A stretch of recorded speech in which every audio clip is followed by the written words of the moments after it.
Welcome to this edition of One on One. Our very special guest today started his comedy career at the age of 17 while attending high school in Hopedale, Massachusetts, and is now a two-time Emmy Award-winning writer, producer, stand-up comedian, and star of the YouTube series Hanging with Dr. Z. From Massachusetts to the spotlight, it's the fantastic Dana Gould. Thanks for joining us, Dana. Thank you. Since season 2 of Hanging with Dr. Z just premiered February 14th, could you give our viewers a brief description of the show and your role in it? One of the things that I loved growing up was the Planet of the Apes movies that were very popular when I was a little kid. In the early 90s, I was a writer on a TV series called The Ben Stiller Show. It was how Ben Stiller kind of became famous. And we had an idea for a sketch about what if we took one of the characters from Planet of the Apes, who was the villain of the movie. He was sort of the Darth Vader of Planet of the Apes, Dr. Zaius, the evil orangutan. What if we had him performing Mark Twain tonight? It was COVID, and I was talking to Rob Cohen, who was the guy that I had the original idea with at the Ben Stiller Show. And we were just talking, and he said, what if we did it as a talk show, since we were paying for it ourselves, which was a terribly stupid idea. We didn't have to take any notes, studio notes or network notes. We just did exactly what we wanted, and people loved it. And I think part of the reason people love it is because it's incredibly specific and incredibly stupid intentionally. You've written and produced for multiple series such as Stand Against Evil and The Simpsons, as well as Right. performing stand-up, most recently with Bobcat Goldthwait and Joyride. How have Yep. you adapted from producing and writing for others to now doing it for yourself with this added layer of acting as Dr. Z? I started out as a stand-up comedian, so I was very used to writing for myself. I was a pretty well-known comedian. I had comedy specials on cable. I had an album that sold really well. I was on Letterman, and I was kind of a known. I'd been on Seinfeld and Roseanne. I'd acted, and I'd done some stuff.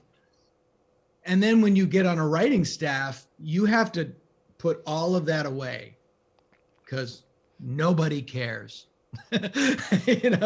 Nobody cares that you're on TV. You're a writer now, and everybody has egos and everybody thinks they're special.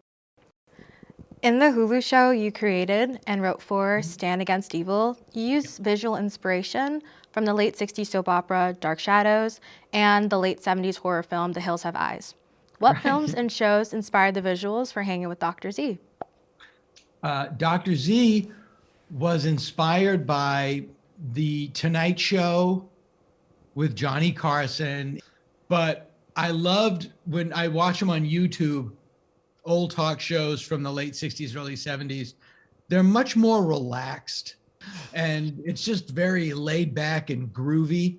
And I just thought that was a hilarious counterpoint to this ridiculous character of Dr. Z. And that's just something that you learn as a comedy writer, to make something that's very specific. You often take two things that don't go together and put them together. Like, it looks unique, it feels unique, and that should be enough to enjoy it. In Hanging with Dr. Z, you've included parody ads within each episode, like Mickey Rooney's Potato Fantasy Family Restaurant and Gert Frobe's Goldfinger Colonoscopy Chalet. What pushed you to create and include these ads in your show?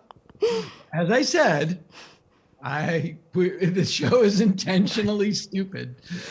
The best thing about being in my position is that you get to work with your friends, and you get to work with people that are talented and that are good. And the smart thing to do is don't be afraid to let people make you look good.